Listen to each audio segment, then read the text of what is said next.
Number 3, I welcome Minister for Education, Minister Bruton, into the chamber. This is the sale of Clonkeen College grounds. Deputy Boyd Barrett, you have 4 minutes to make your case. Thanks, Cahirlock.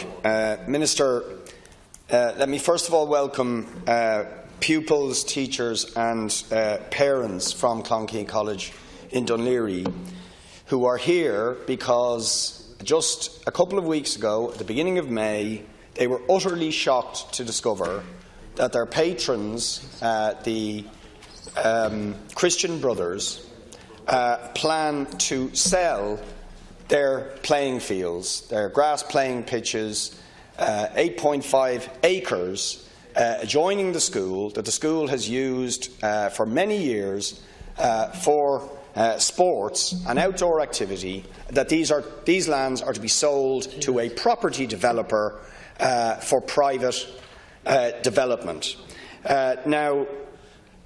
This school is a non-fee paying school that draws its pupils from all over the Dunleary area. These fields are used by the pupils. They're used by a whole host of local community football clubs, GAA clubs and others. And these fields are now going to be taken from the school, substantially degrading the facilities available to that school, after your department invested £10 million in refurbishing the school. The school itself spent over €650,000 on draining and fencing those pitches, of which about €300,000 was paid out of your department. All of that is going to be taken away. A moderate special needs unit that was built adjoining to the hard court area will now have to be dug up, impacting on special needs students in the school. It is absolutely outrageous. The Christian Brothers are justifying this, Minister, on the grounds that they owe €10 million to the Redress Board. Now, there is absolutely no doubt the Christian Brothers should pay their debts to the Redress Board, their outstanding debts, for the abuse they were guilty of a previous generation of young people.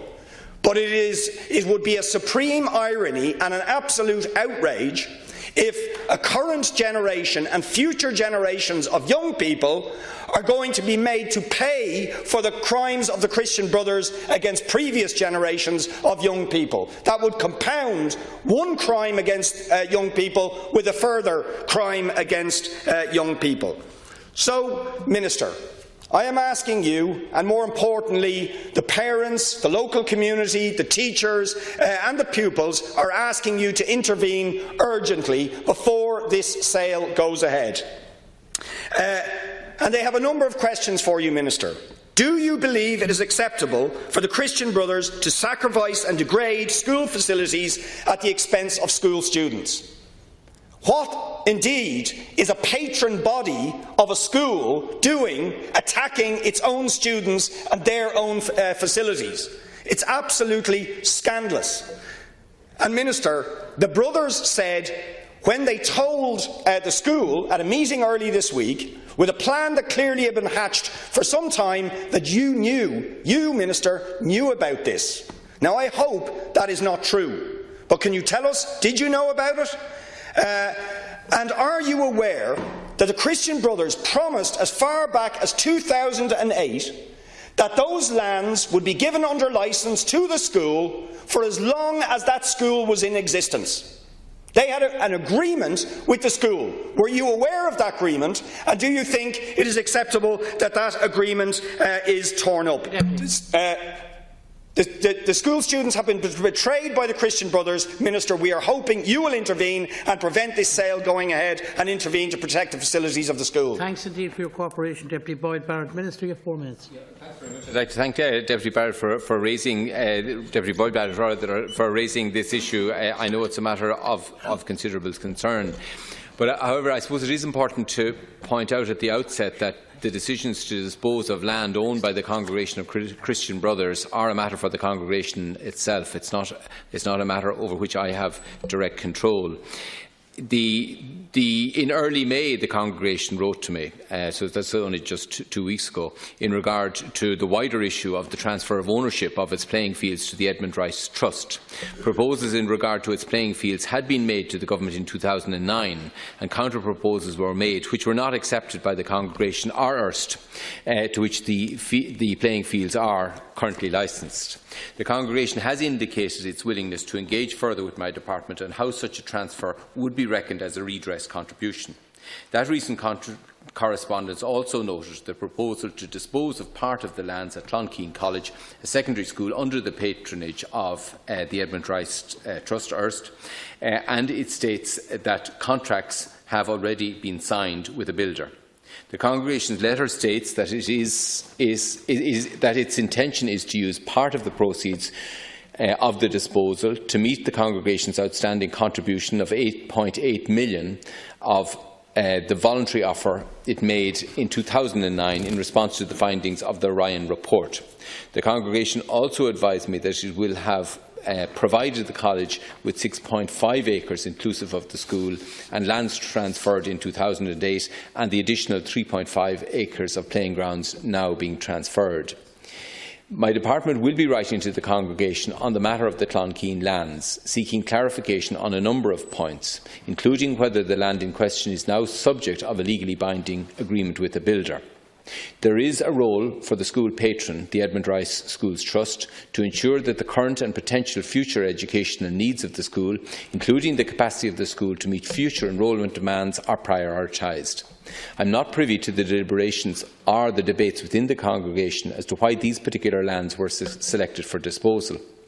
As I noted, the congregation has an outstanding redress contribution of £8.8 million. Completion of this contribution at an early date is vitally important, as it will ensure that Carranua, the residential institution statutory fund, will have the full £110 million in cash contributions offered by the religious congregations available to it. I appreciate that the Christian Brothers wish to follow through on their commitments, having already paid £21.2 million of their voluntary cash offer. It would, however, also be very disappointing if the education needs of current and future generations of children were compromised in achieving this goal. I would hope that the congregation takes this fully into account during their deliberations. But to be honest, we need a little bit more here, because that's exactly what's happening. The educational needs of current and future generations of pupils in Clonkeen, which affects a huge catchment area of people right across the Dún Laoghaire area, are about to be fundamentally compromised if this deal goes through. And as I said, public money is going down the drain, money that your department put in, if this is allowed to happen. And that is unacceptable. And a solemn promise that was made by the Christian Brothers to the school as far back as 2008 is being breached. That is not acceptable, Minister. So, if you are saying that the future and current needs of pupils should not be compromised by the need and the requirement, indeed, of the Christian Brothers to pay for the redress scheme, which they absolutely should do, then I ask you to intervene urgently and stop this sale from going ahead. And we understand the sale has not gone ahead. The school agreed a number of years ago, they were quite happy, that the Edmund Rice Trust building, which adjoins the school, could be sold, and I think it was an acre of land with it. But is it acceptable that one school out of 95 takes the full hit for the outstanding debt of the Christian Brothers to the redress scheme at the expense of all of their playing fields? They will not have a Gaelic pitch. They will not have all the fields that they had. It's just not fair, and it is going to impact on local clubs such as Cabinteely Football Club, Park Celtic, Bray Wanderers, Coola, Kilmacud Crokes and others who use those fields. So this is an assault on the playing facilities of students and of the entire community. So I'm asking you, Minister, to intervene and prevent this, and if necessary, and I'll just conclude on this, Count Corla, to say transfer the lands and the school to the state. I mean, clearly from this, the Christian Brothers cannot be trusted with the protection of the educational needs and facilities of their own students. To my mind, that means you should take this school and the lands back into public ownership and secure these playing fields and the future of the school for the students, this generation and future generations. Thank you very much, Deputy Boyd Barrett. Concluding statement, Minister. Yeah, I mean, in the first instance, I suppose Erst is the patron, and they have to satisfy themselves that they are making adequate provision for the school and for its future needs. And as I say, that is a responsibility of the patron, and it will have to satisfy itself in its discussions with the congregation that it can do that.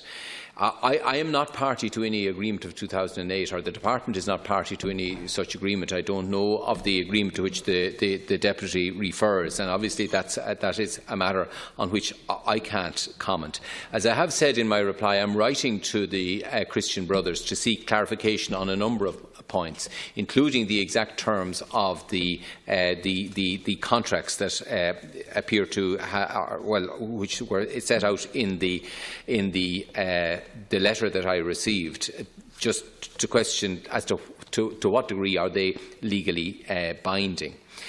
Obviously, the issue of the whole status of lands owned by the Christian Brothers and their relationship to the state, and the Deputy is suggesting that I have the power to force the transfer of lands to the state. I mean, that is not the situation. As the Deputy knows, the agreement by the orders after the Ryan report was a voluntary agreement. There wasn't a compulsion on the part of the state to put the state in a position to be able to compel the transfer of any particular lands. And that's why, as I said at the outset, the issue of selling lands is not a matter it is a matter for the congregations involved. I don't have those sort of powers. Clearly, the issue that has been opened up again is the question of the playing fields, which, as you know, the PAC and the Controller and Auditor General commented adversely in the way in which they had been withdrawn from an original proposal. The order has written to me indicating that they are open to consider an agreement that had been suggested by the previous Minister, Rory Quinn, the previous Minister but one, and obviously that's an issue that will have to be examined in due course. But that's the position as it now stands. Thank you, Minister.